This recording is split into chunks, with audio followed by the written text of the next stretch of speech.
Understanding the federal government's COVID-19 JobKeeper Payment. The JobKeeper Payment subsidy is a payment that businesses can apply for through the ATO. The payment entitles qualifying businesses to a flat $1,500 per fortnight to subsidise the salary of any employee listed on their books as at the 1st of March 2020.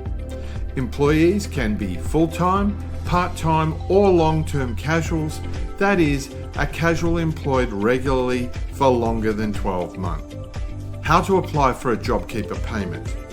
To receive the JobKeeper payment, employers must register an intention to apply on the ATO website, provide information to the ATO on eligible employees, ensure that each eligible employee receives at least $1,500 per fortnight before tax, and continue to provide information to the ATO on a monthly basis.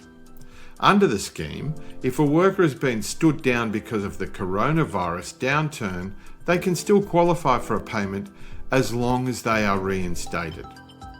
Employers will be eligible for the subsidy if their business has a turnover of less than $1 billion and their turnover will be reduced by more than 30%, or their business has a turnover of $1 billion or more and their turnover will be reduced by more than 50%. Eligible self-employed business people can apply regardless of what business structure they use, but exact eligibility criteria for different business structures won't be fully known until the legislation is passed.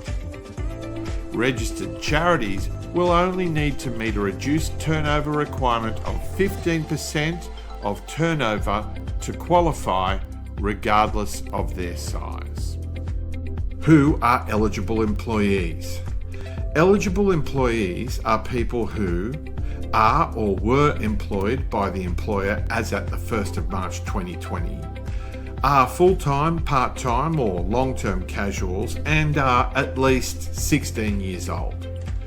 Employers can register their interest in applying for the JobKeeper payment via the ATO website. Now, let's look at a few examples of businesses that qualify. Adam owns a real estate business with 2 employees. Anne is a permanent full-time employee on a salary of $3,000 per fortnight before tax. And Nick is a permanent part-time employee on a salary of $1,000 per fortnight before tax. Adam is still trading and his turnover has declined by 30%, so he qualifies for the JobKeeper payments. Here's how it works.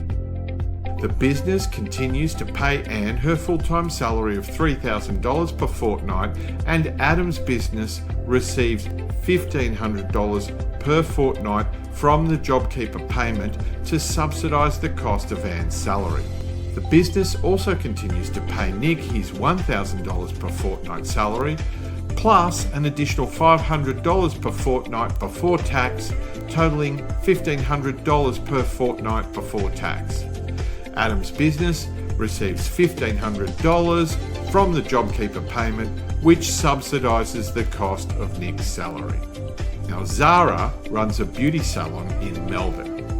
Ordinarily, she'd employ 3 permanent part-time beauticians, but the government's directive that beauty salons no longer operate has required her to shut her business. As such, Zara has been forced to stand down her 3 beauticians without pay. This means Zara is eligible to apply for the JobKeeper payment for each employee and can pass on $1,500 per fortnight before tax to each of her 3 beauticians. Zara can now maintain a connection to her employees and be in a position to quickly resume her operations when the COVID-19 emergency is over. As a valued client, if you have any questions or concerns about applying for the JobKeeper payment, please don't hesitate to contact us via the phone or online. We are here to help you get through this difficult time.